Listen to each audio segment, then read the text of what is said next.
अच्छा, जब कल हमने डेविड de Gea की वजह से गोल कंसीड किया और अल्टीमेटली हम हार गए, यानी अगर हम पिछले अपने अवे गेम के रिकॉर्ड की बात करें वो वन ऑफ द वर्स्ट है और अभी भी हमारा टॉप 4 मैथमेटिकली कंफर्म नहीं है।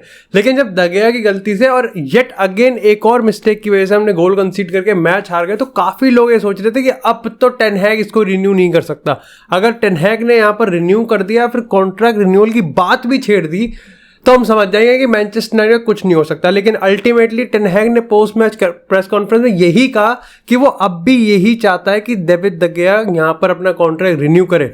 तुम्हारे हिसाब से बेवकूफ़ी है या फिर मजबूरी है?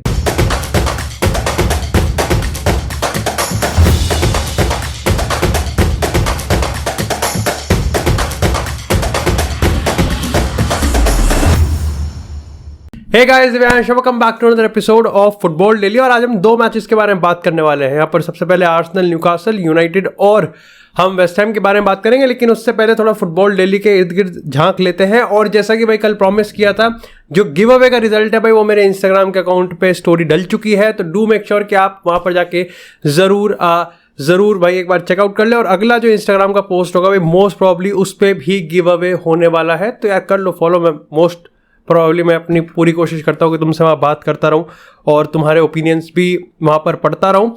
लेकिन डेफिनेटली भाई सबसे पहले अगर हम आज के पहली एपिसोड की अगर पहली अपडेट की बात करें तो वो आती है यहाँ पर FC बार्सिलोना से। अब देखो, बार्सिलोना में इस समय कहीं ना कहीं काफ़ी हल्ला कट रहा है FFP को लेके, क्योंकि ऑफकोर्स उनको मेसी को अकोमोडेट करना है। और ऐसे में यहाँ पर मैथ्यू एलेमैनी के भी काफ़ी सारे किस्से खुल रहे हैं कि उनको गुंडोगान चाहिए था, उनको रोबर्टो नहीं चाहिए था, आल्बा नहीं चाहिए था, बल्कि यहाँ पर अगर जावी की बात करें तो वो बिल्कुल एलेमैनी के एंटी हो चुका था। कुछ रिपोर्ट्स के हिसाब से तो ये भी बताया गया है कि जावी इस पूरे एलेमैनी वाले सर्कल को ही स्किप करके सीधा लेपोर्ता से बात करता था, जो कि इस पूरे बारसा के स्ट्रक्चर में वैलिड नहीं था और ये चीज़ एलेमैनी को पसंद भी नहीं थी। खैर, इसके बाद काफ़ी सारे अब करप्शन के अगर हम बात करें, मतलब करप्शन क्या फेवरिज्म की बात करें, तो उसके चार्जेस भी लग रहे हैं लेपोर्ता के अगेंस्ट कि अगर डेको को इन्होंने लेके आए हैं तो समझ जाएंगे कि क्लब यहाँ पर दोस्तों के हिसाब से चल रहा है। लेकिन जो बड़ी अपडेट है वो आती है भाई हलचल से। अब देखो, कल के एपिसोड में हमने ये चीज़ तो डिस्कस करी थी कि कैसे यहाँ पर रफीनिया को सेल कर सकते हैं, और अगर वो सेल हो जाते हैं तो मेसी को साइन करने के चांसेस है मेरे ओपिनियन में वो 70 से बढ़ के 85% हो जाएंगे। लेकिन इस समय बार्सिलोना अपने स्क्वाड में सिर्फ रफीनिया को एक सेलेबल एसेट नहीं मानता, बल्कि अंसु फाटी को भी। और ऐसे में पिछले कुछ टाइम में हमने बहुत सुन लिया कि भाई अंसु फाटी को यहाँ सेल कर देंगे, अंसु फाटी को वहाँ सेल कर देंगे। अब ऐसे में यहाँ पर रिसेंटली यहाँ पर अगर हम जॉर्ज मेंडेस की बात करें तो वो ऑफर भी लेके आए थे, जो कि वुल्वरहैम्पटन से था, जहाँ पर रूबन नेवेस बारसा आते और बारसा से अंसु फाटी जाते। लेकिन इस चीज को ग्रीन सिग्नल नहीं मिला और हाईली डाउट करता हूं कि इसको ग्रीन सिग्नल मिलेगा भी। और क्यों ही मिलेगा? क्योंकि देखो, सबसे पहली बात तो अंसु फाटी को ये 80 मिलियन के तौर पे ही सेल करना चाहते हैं, और उसमें भी दिक्कत यह है कि अंसु फाटी खुद छोड़ के जाना नहीं चाहता। सीधी बात यह है कि अगर बोरी फाटी यानी कि अंसु फाटी के फादर की बात करें तो वो एग्जामाइन तो कर रहे हैं, लेकिन एज सच उन्होंने भी कोई क्लियर कट स्टैंड लिया नहीं है कि हाँ ये है वो है। अभी जॉर्ज मेंडेस की बात करें तो वो भी एग्जामाइन कर रहा है, लेकिन क्लियर कट ऑफर तो उन पे भी नहीं आया। खैर, इसी के साथ अगर रफीनिया की बात करें तो देखो, रफीनिया का तो कंफर्म होता हुआ दिख रहा है। यहाँ पर अगर हम ब्राजीलियन जर्नलिस्ट की बात करें जो कि काफी ज्यादा रिलायबल हैं, उन्होंने भी ये चीज मेंशन करी कि भाई उस्मान डेम्बेले और लियोनेल मेसी का जो प्रोस्पेक्ट है वो रफीनिया की पोजीशन को बिल्कुल ही खतरे में डाल देता है। ऐसे में रफीनिया यहाँ पर चेल्सी की बात करें, न्यूकासल यूनाइटेड की बात करें या फिर आर्सेनल की बात करें, इन सारे क्लब्स के साथ एक बार फिर से जुड़ना चाहता है और अल्टीमेटली बारसा को छोड़ के आना चाहता है। खैर, ओबामेयांग ने भी कहा है कि मेरे को बार्सिलोना वापस तो आना है, लेकिन अभी तक कोई डिसीजन बना नहीं है। लेकिन इसी के साथ यार बात करते हैं थोड़ी सी लिवरपूल की। तो देखो भाई, मैकएलिस्टर को लेके काफी हल्ला कट रहा है और हल्ला कटना भी चाहिए कि भाई जूड बेलिंगम की रेस से बाहर हुए हैं, तो यहाँ पर जो लिवरपूल को मेकअप करना पड़ेगा अपनी मिडफील्ड को रिवैम्प करने के लिए, वो काफी ज्यादा जरूरी है। ऐसे में यहाँ पर मैकएलिस्टर को लेकर डेविड ऑर्नस्टीन ने अपने मंडे मेल बैक में ये चीज कंफर्म करी है कि देखो, रिलीज क्लॉज तो नहीं है, लेकिन एक मैकेनिज्म तो जरूर है जिसको फॉलो करके यहाँ पर लिवरपूल कर तो सकती है। और खैर, लिवरपूल नहीं, इसमें मैनचेस्टर यूनाइटेड भी है। ऐसे में यहाँ पर बताया गया कि ब्राइटन का भी कोई डिसीजन बना नहीं है, लेकिन ये कंफर्म है कि मैकएलिस्टर, जिसका कॉन्ट्रैक्ट 2025 तक है, वो मोस्ट प्रोबेबली इस सीजन छोड़ के जा सकता है। लेकिन अपन को ये समझना पड़ेगा कि ब्राइटन के लिए इसके रिगार्डिंग डिसीजन लेना इतना इजी नहीं है, क्योंकि यहाँ पर ना ही सिर्फ अगर हम बात करें मैकएलिस्टर की, बल्कि कासिडो भी है जिसपे बहुत ही ज्यादा नजरें इस समय गड़ी हुई हैं। इसके साथ अगर क्रिस्टियानो रोनाल्डो की बात करें तो देखो, रोनाल्डो का आज मैच है और अभी तक भाई का डिसीजन बना नहीं है कि अल नसर का वॉच लॉन्ग करना है कि नहीं करना है, क्योंकि सिटी के साथ भी यार प्रीव्यू वाला स्ट्रीम करना पड़ेगा, तो उस हिसाब से मैं देख रहा हूँ कि कैसे बनाया जाए। लेकिन भाई यहाँ पर अगर हम ब्राजीलियन लेजेंड रिवाल्डो की बात करें तो उन्होंने ये चीज़ कहा कि देखो क्रिस्टियानो रोनाल्डो का ना बेवकूफ़ बना दिया गया एक तरीके से, क्योंकि जब रोनाल्डो लाइक इमोशनली काफ़ी ज़्यादा हर्ट था, जब रोनाल्डो स्पोर्टिंगली भी काफ़ी ज़्यादा सही नहीं खेल पा रहा था, उस टाइम जो अल नसर का पैसा आया था उसने यहाँ पर कहीं ना कहीं क्रिस्टियानो रोनाल्डो को कन्विंस कर दिया कि जब कुछ अच्छा नहीं जा रहा तो यही अच्छा जाएगा, और यहाँ पर उसने अल नसर को सिलेक्ट किया। रिवाल्डो कहते हैं कि देखो ऐसी बात है, इसमें कोई रॉकेट साइंस नहीं है समझने के लिए कि रोनाल्डो अल नसर में बिल्कुल भी खुश नहीं है, ऐसे में वो वापस से जरूर आना चाहेगा यूरोपियन फुटबॉल में, और रियल मैड्रिड उसकी प्रायोरिटी रहने वाली है और उसको आना भी चाहिए। और same goes for Lionel Messi to Barcelona, और वो ये भी कहते हैं कि इसलिए मेसी को अभी MLS या फिर सऊदी के ऑफर को समझना भी नहीं चाहिए। रिपीटेडली अगर हम बात करें तो स्पेनिश मीडिया ने एक बार फिर से इसको कंफर्म किया कि अभी के तौर पे यहां पर मेसी के टेबल पे 400 मिलियन का ऑफर है अल हिलाल का, लेकिन उसका कोई मतलब बनता नहीं है। खैर, इसी के साथ अगर बात करें यहाँ पर चेल्सी को लेके, तो देखो चेल्सी में अगर इस समय दिक्कत ये है कि भैया आपके पास अगर मॉरिशियो पोचेटिनो प्रिपेयर्ड है, मतलब सीटी लग चुके कुकर में, तो तुम खाना परोस का ही नहीं रहे हो, तुम अनाउंसमेंट कर क्यों नहीं रहे हो। अब इसका एक ऑब्वियस सा आंसर है कि देखो यार लैम्पार्ड है अभी, तो ऐसे में यहाँ पर अनाउंसमेंट शायद से 4-5 मैचेस के बाद ही होगा जब कैंपेन खत्म हो जाएगा।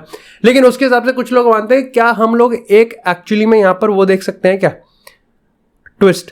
तो देखो इसके रिगार्डिंग डेविड ऑस्टिन ने कंफर्म करा कि कोई ट्विस्ट का हिसाब नहीं है, बल्कि यहाँ पर अभी दिक्कत यह है कि थोड़े स्पोर्टिंग डायरेक्टर की बात करें या फिर थोड़े फुटबॉल ब्रेन्स की बात करें जो कि मॉरिशियो पोचेटिनो के साथ काम करेंगे, ऑफिशियली ऑफिस में होंगे चेल्सी के, उनको भी इस समय फाइनलाइज किया जा रहा है। और ऐसे में मॉरिशियो पोचेटिनो की डील ऑलमोस्ट कंफर्म है, बस अनाउंसमेंट भी हो जाएगी। समर ट्रांसफर विंडो स्टार्ट होने से पहले ही मॉरिशियो पोचेटिनो यहाँ पर नहीं सिर्फ अनाउंस हो जाएंगे बल्कि एक्चुअली में वो ऑफिस में आके काम भी करने लगेंगे और यहाँ पर चेल्सी की जो ट्रांसफर विंडो है उसको भी संभालने लगेंगे। आई थिंक इस बार चेल्सी अगर ओनरशिप के अगर कैंप से आवाज़ अगर सुने कि क्या खबर आ रही है तो वो कह रहे हैं कि चेल्सी ओनर्स इस बार काफ़ी ज़्यादा कॉन्फिडेंट है कि उन्होंने जो प्रोसेस को, जिस सिस्टम को और जिस रिदम के साथ उन्होंने इसको रंझा के एकदम से करा है ना कि हाँ ठीक है फाइनली मॉरिशियो पोचेटिनो को हम लोग डिसाइड कर रहे हैं, वो यहाँ पर बहुत ही ज़्यादा क्रिस्टल क्लियर है, कोई दिक्कत वाली बात उसमें है ही नहीं। लूका मॉड्रिच का भी कॉन्ट्रैक्ट यहाँ पर रिन्यू हो चुका है जो कि हम कल के एपिसोड में मिस कर गए थे, और अल्टीमेटली इससे बेहतरीन डिसीजन कुछ हो नहीं सकता। बस यहाँ पर ये देखना है कि अगर कार्लो एंसेलोटी के, जिसके लिए भाई अब अपन प्रो एंसेलोटी हैं, even if regarded the fact कि मैनचेस्टर सिटी के अगर जीते या हारे, भाई प्रो एंसेलोटी और Ancelotti should remain as a Real Madrid manager for the next season. दिक्कत की बात बस मेरे को ये लग रही है कि भैया ये देखना पड़ेगा कि क्या कार्लो एंसेलोटी इन सारी चीज़ों को मैनेज कर सकते हैं। That's the biggest question up there. खैर, इसी के साथ अगर बात करें अपने पहले मैच की, आर्सेनल वर्सेस न्यूकासल यूनाइटेड, देखो यार ये कोई छोटा मोटा मैच नहीं था, और आप इस मैच की अगर नैरेटिव अगर वाइब की बात करें ना तो आपको देखते ही लग जाएगा कि भैया ये मैच एक टाइटल डिसाइडर था। जिस चीज़ ने मेरे को सबसे ज़्यादा इंप्रेस किया है भाई वो इस गेम का ड्रामेटिक और हर चीज़ का ड्रामा था भाई। जिस तरीके से न्यूकासल के फैंस, जिस तरीके से न्यूकासल के प्लेयर्स बुली करना चाह रहे थे, प्रेशराइज करना चाह रहे थे, कहीं ना कहीं मेरे को ऐसा लग रहा था कि इनको पता है कि आर्सेनल एक यंग टीम है और ये शायद से प्रेशर में पिघल सकते हैं। लेकिन भाई ऐसे में ना आपकी जो प्रोफाइल्स होती है ना वो बहुत इंपॉर्टेंट होती है। जैसे अगर हम मार्टिन ओडेगार्ड की बात करें, बुकायो साका की बात करें, मैग्निफिसेंट वर्ल्ड क्लास प्लेयर, लेकिन फिर भी ग्रानिट जाका की बात करें तो वो इनको उस बुली से बचा सकता है। और कल को आपको शायद से लगेगा कि यार फालतू में लड़ाई हो रही है, लेकिन वो फालतू में लड़ाई हो नहीं रही है, वो एक्चुअली में बचाने की कोशिश थी, वो दिखाने की कोशिश थी कि इस आर्सेनल टीम में ऐसा नहीं कि सारे के सारे चूड़ी पहन के या फिर गांड मरा के बैठे हैं अपनी, इनमें यहाँ पर डेफिनेटली टीम में है स्पाइन, इनमें यहाँ पर गुदा है बात करने का और ये लड़ भी सकते हैं। ये चीज़ बहुत ज़रूरी थी क्योंकि न्यूकासल यूनाइटेड के फैंस ने यहाँ पर कोई मौका छोड़ा नहीं था इनको दबाने का या फिर कुछ प्रेशराइज करने का। मिकेल आर्टेटा ने भी काफ़ी एनिमेटेड रखा और वो ज़रूरी भी थी कि आपकी टीम यहाँ पर मेंटली प्रिपेयर्ड हो कि हाँ भाई ज़रूरी है। देखो टैक्टिकली अगर हम बात करें तो एडी ओवे की न्यूकासल यूनाइटेड अच्छा खेल गई, इसमें कोई शौक की बात नहीं है। वो चैंपियंस लीग के लिए ऑलमोस्ट कंफर्म होते हुए दिख रहे हैं, 3rd place in the Premier League table है। मैनचेस्टर सिटी आर्सेनल के बाद न्यूकासल यूनाइटेड, इसमें कोई डाउट नहीं है कल के मैच के देखने के बाद। लेकिन अल्टीमेटली यहाँ पर गलती करते हैं और उसके बाद भाई आर्सेनल यहाँ पर गोल मारती है। अगेन मार्टिन ओडेगार्ड की अगर हम बात करें, एब्सोल्युटली बॉन्कर्स भाई, वो जिस तरीके से खेल रहा है उसका कोई हिसाब नहीं है। लेकिन वीडियो में आगे जाने से पहले भाई अगर तुमको भी भाई इसी तरीके की सेक्सी फुटबॉल जर्सीज भाई अगर तुमको बहुत ही अफोर्डेबल प्राइस पे खरीदनी है तो भाई डू मेक श्योर कि आप चेकआउट करें www.redguard.in। और भाई ये एब्सोल्युटली अमेजिंग है। सही बताऊं तो मेरे को बिल्कुल भी एक्सपेक्टेड नहीं था कि इस प्राइस रेंज में इस तरह की क्वालिटी हमको यहाँ पर मिल सकती है। और ना ही सिर्फ मैंने डॉर्टमुंड की बल्कि आर्सेनल, स्पर्स, रियल मैड्रिड, मैनचेस्टर यूनाइटेड, यहाँ पे लीड्स यूनाइटेड, इन सारी तमाम जर्सीज को, बायर्न म्यूनिख, सारी जर्सीज को मंगाया और सबकी क्वालिटी एब्सोल्युटली अमेजिंग है। जो डिटेल्स को यहाँ पर ध्यान दिया गया है वो भी काफी ज्यादा अमेजिंग। और मेरी खुद यहाँ पर इस कंपनी के ओनर से बात हुई और उन्होंने भी ये चीज कहा है कि इस समय उनकी वेबसाइट पे काफी इंटरेस्टिंग डिस्काउंट ऑफर्स चल रहे हैं। और विदाउट डिस्काउंट भी सही बताऊं तो जो प्राइस रेंज है वो काफी ज्यादा इंप्रेसिव है और डिस्काउंट के बाद तो और भी ज्यादा सही हो जाता है। तुम चेकआउट कर सकते हो। इनके पास रेट्रो भी है, इनके पास अपकमिंग सीजन की जर्सीज भी आने वाली हैं, एंथम, ट्रेनिंग, सारी जर्सीज इन पे अवेलेबल हैं। तो एक बार तुम चेकआउट कर सकते हो। लिंक मैंने डिस्क्रिप्शन में और पिन कमेंट में डाल रखा है। डू मेक श्योर कि आप एक बार ऑर्डर करें। और अल्टीमेटली यार अच्छी चीज इनकी है कि एक तो क्रेडिबल भी है, आंसरेबल भी है और जल्दी से दे भी देते हैं। बाकियों की तरह नहीं कि यहाँ पर 15-20 दिन वेट करना पड़ेगा। ये जर्सी मेरे पास 3-4 दिन में आ गई है, तो मोस्ट प्रोबेबली तुम्हारे पास भी यहाँ पर 4-5 दिन में ये चीज़ आ जाएगी। तो it is a really good deal. एक बार चेकआउट करना तो ज़रूर बनता है। खैर वापस से अगर मैच में आए तो अगर आर्सेनल और न्यूकासल की बात करें तो देखो अल्टीमेटली जब तक ओडेगार्ड ने गोल नहीं मारा था तब तक न्यूकासल ने आर्सेनल के टट्टे दबा रखे थे, ये तो पक्की बात है। लेकिन जिस तरीके से आर्सेनल ने अपने आप को मेंटेन करा, वो जो शिफ्ट था ना डायनामिज्म का, वो जो केओस में आर्सेनल खेलती है ना, वो बहुत जरूरी था। अच्छा एक चीज मैंने और नोटिस करी कि अगर यहाँ पर थॉमस पार्थे की बात करें, वो गायब था, जॉर्गिनो था। जॉर्गिनो ऐसे मामले में बहुत सही होता है क्योंकि आपको ना बॉल सर्कुलेट करनी है, आपको बॉल चलाते रहना है। और कल के गेम में अगर मेरे को लगता है कि एक चीज जहां पर आर्सेनल ने न्यूकासल को बिल्कुल ही निस्तनाबूद कर दिया था ना, वो उनकी मिडफील्ड थी। मतलब इतने आराम से खुल पा रहे थे ना। और ये जो मार्टिन ओडेगार्ड का इक्का है ना भाई, ये बहुत सही चलता है।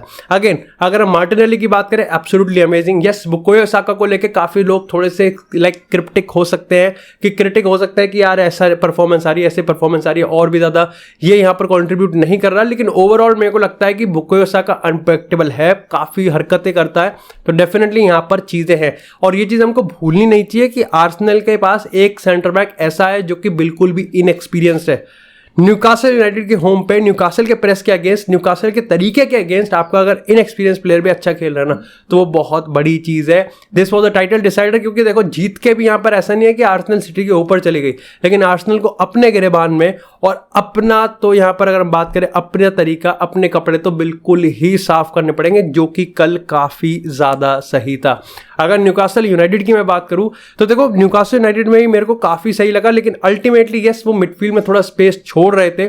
अगर इसक की बात करें, मर्फी की बात करें, ये बहुत प्रेशर कर रहे थे। बहुत इंस्टेंस पे ऐसा लग रहा था कि भैया गोल आ गया, अब तो कुछ हो ही नहीं सकता। लेकिन आर्सेनल के अगर रामसडेल की बात करें, वो बचा लेता था। खैर निक पोप के भी 1-2 सेव ऐसे आए थे जो कि काफी ज्यादा अमेजिंग थे। ओवरऑल ये गेम काफी ज्यादा इंटरेस्टिंग था भाई। लाइक बॉक्स ऑफिस पे तो मैं इसको 5 में से 4 नंबर देना चाहूंगा पूरे। बस नंबर कट जाएंगे क्योंकि शायद से मेरी टीम नहीं थी इसलिए। खैर इसी के साथ यार बात करते हैं अब। खैर मेरी टीम की बात कर लेते हैं, क्यों ही बात करनी है।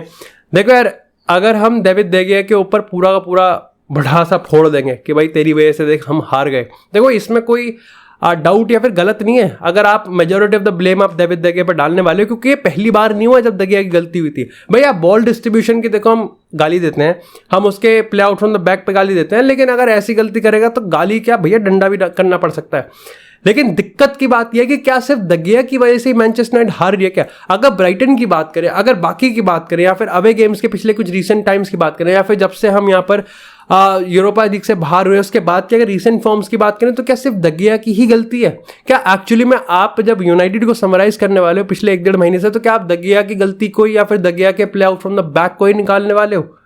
ये सोचना पड़ेगा, क्योंकि कल के मैच में यस अपने पे यहाँ पे वरान नहीं है, अपने पे लिसांद्रो मार्टिनेज नहीं है, अपने पे यहाँ पर इस समय बॉल प्लेइंग, यहाँ पर अगर हम सेकंड फेज की बात करें, हमारे पास टेक्नीशियन नहीं है, मार्शियल रेडी नहीं रहता।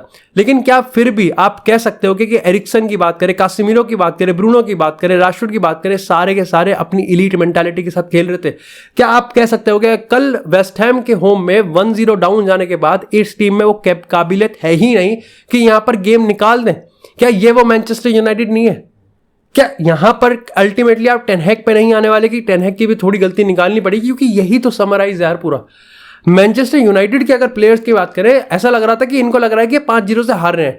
आप 1-0 से हार रहे हो, आपके पास ऐसे प्लेयर्स हैं जो कि गेम को कभी बदल सकते हैं, एंड येट यू फेल्ड। मैं डेविड दे गिया को बिल्कुल भी यहां पर कवर नहीं कर सकता और कवर करने लायक भी नहीं है अभी वो। लेकिन मेरा बस ये है कि क्या दे गिया की आड़ में बाकी मैनचेस्टर यूनाइटेड को क्लीन चिट दे देनी चाहिए क्या कैसेमीरो की अगर हम बात करें, क्या एरिक्सन की हम बात करें, क्या ब्रूनो की बात करें, मैं ये नहीं कह रहा कि बहुत पैथेटिक बुरा खेल रहे थे, मैं बस ये कह रहा हूं कि क्या इनफ था क्या कि हम यहां पर उसको ओवरटर्न कर सकते थे? क्या टेन हैग ने वो बेस बना के दिया था कि इस टीम को कि यहां पर ये टीम एब्सोल्युटली बॉन्कर जाए? और देखो सही बात बताऊं ना, तो गोल खाने से पहले बहुत सही पिदरी थी यहां पर वेस्ट हैम। ऐसा लग भी नहीं रहा था कि इनको गोल मारने की जरूरत है। वेस्ट हैम काफी कॉम्पैक्ट नैरो डिफेंड करती है, लो ब्लॉक में रहती है, बॉल के पीछे अपने सारे बंदे छोड़ देती है, गोल मार दिया। और उसके बाद मैनचेस्टर यूनाइटेड के तो मतलब हालत ही खराब हो गई, मतलब अच्छे पास नहीं निकाल पा रहे, लॉन्ग बॉल्स ट्राई कर रहे हैं, मार्कस रैशफोर्ड पे बहुत ज्यादा ओवरली रिलाय कर रहे हैं। एंटनी अगेन मेरे को काफी हरकत करता हुआ दिखा था और एंटनी की परफॉर्मेंस भी अच्छी आई है। एरन वन-बिसाका की काफी एडवांस पोजीशन आई है, लेकिन अल्टीमेटली जो शोल्डर्स थे वो बहुत नीचे गिरे हुए थे, जो क्वालिटी थी वो खराब थी। देखो डेविड दे गिया की सिर्फ गलती ही नहीं बल्कि play out from the back की मैं बात करूं, डिस्ट्रीब्यूशन की बात करूं, वो भी पैथेटिक है, उसमें भी कोई दोहराई नहीं है। और मैनचेस्टर यूनाइटेड के ओवरऑल स्ट्रक्चर और बिल्डअप प्ले की बात करें तो उसमें बहुत बड़ा एंटी रोल भी है कि भाई डेविड दे गिया को हम इस तरीके से यूज नहीं कर सकते। लेकिन वही चीज आ जाती है कि उसके बाद क्या, अरे आप इतने 10-12 शॉट्स ले रहे हो और 0 shots on, 1-2 shots on target है, इतने वर्स स्टैटिस्टिक्स है ना अगर हम ऑफेंसिव बात करें कि मैनचेस्टर यूनाइटेड के पसीने छूट जाने चाहिए। एंड द पॉइंट इज कि चेल्सी के डाउनफॉल, स्पर्स के डाउनफॉल, लिवरपूल के डाउनफॉल के चलते मैनचेस्टर यूनाइटेड टॉप 4 में। नहीं तो अगर लिवरपूल जिस तरीके से पिकअप कर रही है पॉइंट्स को, अगर ये चीज 5-10 मैच पहले कर लेती तो शायद से हमको यूरोपा में लिवरपूल नहीं बल्कि मैनचेस्टर यूनाइटेड दिख जाती।